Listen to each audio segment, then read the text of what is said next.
حضرت عمر رضی اللہ تعالیٰ عنہ روایت کرتے ہیں کہ زید بن سعانہ نامی ایک یہودی تھا جس کو حضور نے قرض دینا تھا۔ آقا کریم علیہ السلام دو جہاں کے مالک ہیں،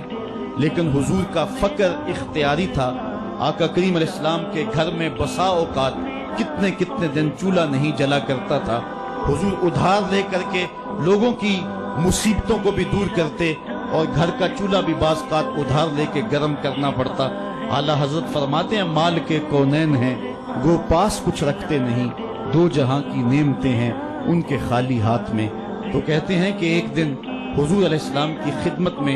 ایک شخص حاضر ہوا جس کا نام زید بن سعانہ ہے اور یہودی ہے، اور اس نے حضور علیہ السلام سے قرض کا تقاضا کیا، لیکن تقاضا اتنے سخت انداز سے کیا کہ اس نے حضور علیہ السلام کی قمیص کو پکڑ کے کھینچا۔ تو حضرت عمر رضی اللہ تعالیٰ عنہ نے جب دیکھا تو بڑے گھور کے اس کی جانب دیکھا اور اس کو پیچھے ہٹاتے ہوئے کہا کہ تجھے شرم نہیں آ رہی کہ اللہ کے رسول کے ساتھ کیسے سلوک کر رہا ہے اور میں تیرے سامنے موجود ہوں؟ تو حضرت نبی رحمت صلی اللہ علیہ وسلم حضرت عمر کو کہا، عمر مجھے تجھ سے اس بات کی توقع نہیں تھی۔ ذرا غور کیجئے حضور علیہ السلام کی اس سیرت کے انداز۔ ایک شخص آ رہا ہے اور حضور سے سختی کر رہا ہے، ابھی حضور کو قرض لٹانے کی جو تاریخ ہے اس میں بھی 4 دن باقی رہتے ہیں اور وہ ناجائز سختی کر رہا ہے۔ حضرت عمر رضی اللہ تعالیٰ عنہ نے جب اس کو گھورا اور سختی کی تو حضور علیہ السلام نے فرمایا، عمر مجھے تیرے سے اس بات کی توقع نہیں تھی، تمہارا کام تو یہ تھا کہ مجھے حسن ادا کی تلقین کرتے کہ اچھے انداز سے قرض واپس کرو، اور اس کو جو ہے وہ نرمی کی تلقین کرتے، اور پھر آقا کریم علیہ السلام نے فرمایا اس کا قرض ادا کر دو، اور اے عمر جو تم نے اس کو گھورا ہے اس کے بدلے میں 20 وسق زیادہ کھجوریں بھی تم اس کو دو۔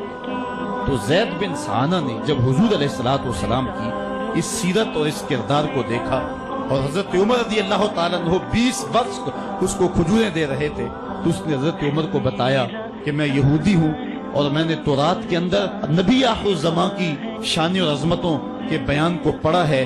یہ بات ابھی رہ گئی تھی، باقی ساری نشانیاں میں نے حضور میں دیکھ لی تھی، اب یہ نشانی رہ گئی تھی، آج میں نے یہ بھی دیکھ لی۔ اور پھر وہ حضور کی خدمت میں حاضر ہو کر اسلام کے دائرے میں داخل ہو کر حضور کا عبدی غلام بن جاتا ہے۔ تو یہ انداز حضور علیہ السلام کی سیرت کا زمانے کو حضور علیہ السلام کے قریب کرتا ہے۔ میرا رب خود کہتا ہے لو کنت فظا غلیظ القلب لانفضوا من حولک، اے محبوب اگر تو ترش مزاج اور تنگ دل ہوتا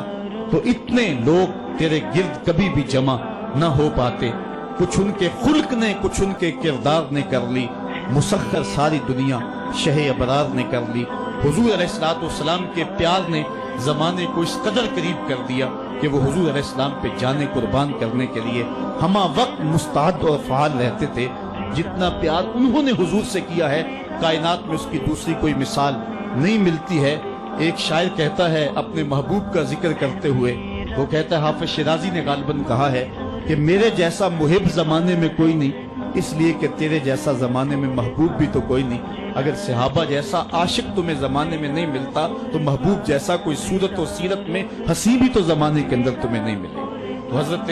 سیدنا انس کے لفظ کان رسول اللہ صلی اللہ علیہ وسلم احسن الناس، حضور لوگوں میں سب سے زیادہ حسین ہے۔ اور دوسری بات کان رسول اللہ اجود الناس، حضور سب سے زیادہ سخی ہیں۔ ایک شخص حضور کی خدمت میں حاضر ہوا اور اس نے سوال کیا، 2 پہاڑوں کے درمیان جتنی جگہ ہوتی ہے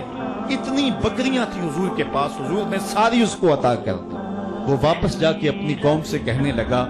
کہ محمد عربی ایسا شخص ہے اتنا عطا کرتا ہے کہ پھر کمی کا شائبہ ہی باقی نہیں رہتا۔ تیسری بات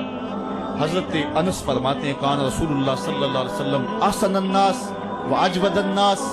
واشجع الناس، کہتے ہیں کہ حضور جتنے دلیر تھے جتنے بہادر تھے،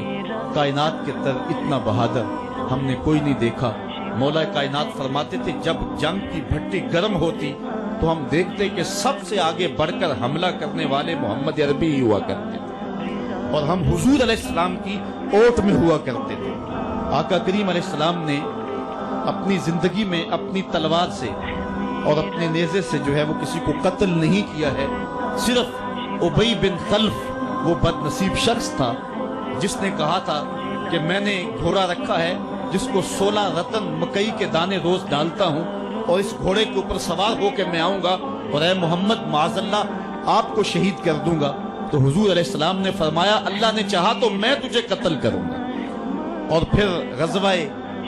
احد کے موقع پہ جب وہ آیا کہنے لگا کہ میرا راستہ چھوڑ دو، اور پھر وہ گھوڑا لے کر کے آگے بڑھا، صحابہ آگے بڑھنے لگے تو حضور نے فرمایا پیچھے ہٹ جاؤ۔ حضرت حارث بن سما سے حضور نے چھوٹا سا نیزہ لیا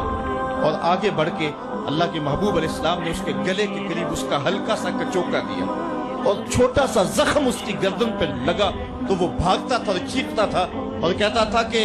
قاتلنی محمد، محمد نے مجھے قتل کر دیا ہے۔ لشکر والوں نے کہا ابی بن خلف عجیب بات ہے، ایک چھوٹا سا زخم ہے اور تو اتنا شور ڈال رہا ہے۔ اس نے کہا تم نہیں جانتے ہو کہ مجھے کتنی اس کی تکلیف ہو رہی ہے، اگر میری اس تکلیف کو پورے لشکر میں بانٹ دیا جائے تو سارا لشکر مر جائے، جو تکلیف مجھے محمد کی ضرب سے پہنچی ہے۔ اس نے کہا مجھے محمد نے کہا تھا کہ تجھے میں قتل کروں گا، اس نے تو پھر مجھے نیزہ مارا ہے، مجھے یقین ہے کہ اگر وہ میری جانب غصے سے تھوک بھی دیتا میں پھر بھی نہ بچ سکتا۔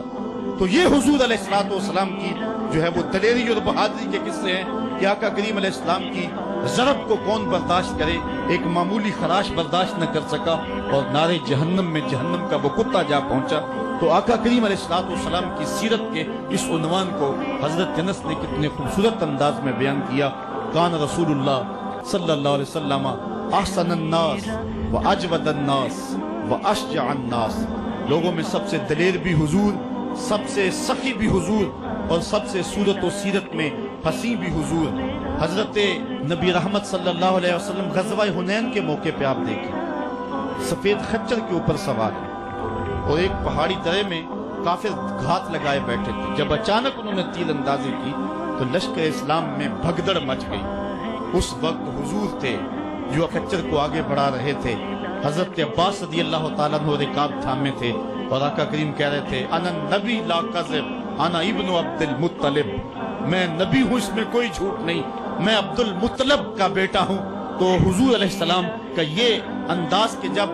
میدان کے اندر بھگدڑ مچی ہے تو سب سے آگے بڑھ کر کے کفار پر حملہ کرنے والے سفید خچر کے اوپر مصطفیٰ ہیں۔ علماء نے حضور کی بہادری کے اس قصے کو بیان کرتے ہوئے فرمایا جنگوں میں خچر کا سفید ہونا،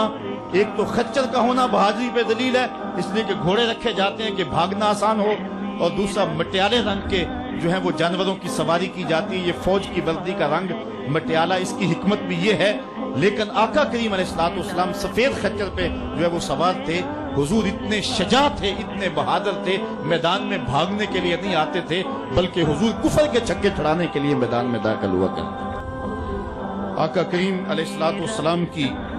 سیرت کا وہ کون سا پہلو ہے اور وہ کون سا رنگ ہے جس نے معاشرے کو روشنی اور معاشرے کو اجالا نہیں دیا؟ آج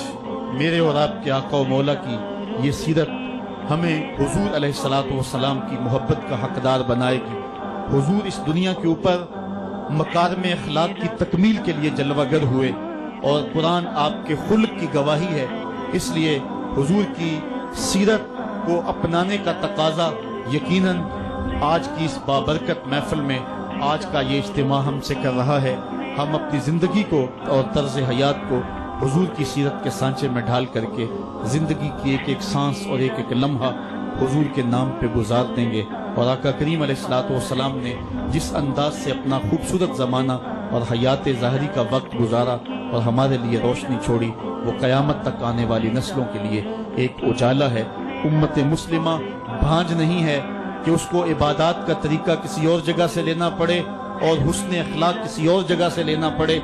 اس کو قوانین کسی اور جگہ سے لینے پڑے اور ان کو جو ہے وہ اپنی عائلی زندگی کا نظام کسی اور جگہ سے لینا پڑے۔ ہماری زندگی کے سارے نمونے مصطفیٰ کریم کی ذات میں موجود ہیں۔ میرے رب نے کہا لَقَدْ كَانَ لَكُمْ فِي رَسُولِ اللَّهِ أُسْوَةٌ حَسَنَةٌ، حضور کی زندگی تمہارے لیے بہترین نمونہ ہے۔ اللہ حضور کی زندگی کا نور ہمارے من میں اتار دے، ہمارے باطن کو حرارت اور نور اور اجلا پن نصیب کرے۔ کار ما آخر شدو آخر ز ما کار نشد، مشت خاک ما غبارے اونچا یار نشد، و آخر دعوانا ان الحمدللہ رب العالمین۔